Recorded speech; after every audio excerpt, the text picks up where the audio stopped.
এই ধরনের মেহেন্দি প্যাটার্নের কি নাম বা কি বলে, তোমরা কে কি নামে জানো আমাকে একটু কমেন্ট করে জানিও, তাহলে আমি বুঝতে পারবো কে কি বলো এই মেহেন্দি ডিজাইনকে।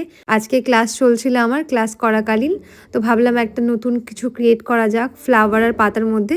যদিও এই টাইপের ডিজাইন আমি একটু কম করা হয় না, তো ভাবলাম আজকে একটু ইউনিক কিছু করি। যখন কাজটা করছিলাম তখন বুঝতে পারছিলাম না যে শেষ পর্যন্ত কি হবে, তো তোমরা দেখতে থাকো শেষ পর্যন্ত আমি কি করি, কতটা কি ফুটিয়ে তুলতে পারি আর কি। অনেক সময় আমরা ভাবি এক করি এক, তো আজকে যেটা ভাবছিলাম মোটামুটি ততটুকুনি নামাতে পেরেছি।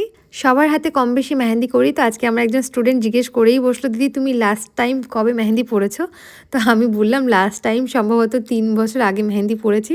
তো আজকে আমার নিজেরও একটু মেহেন্দি পড়তে ইচ্ছে হয়েছে, দেখা যাক কবে পড়তে পারি। আর যেদিন মেহেন্দি পরবো তার ভিডিও তোমাদের সাথে নিশ্চয়ই শেয়ার করবো। ঘরে আলোটা ভালো পাচ্ছিলাম না, তাই বাইরে চলে এসেছি ফটোশ্যুটের জন্য। আমার কিন্তু বেশ ভালো লেগেছে ডিজাইন, তোমাদের কেমন লেগেছে জানাতে ভুলো না। আজকের মতো টাটা।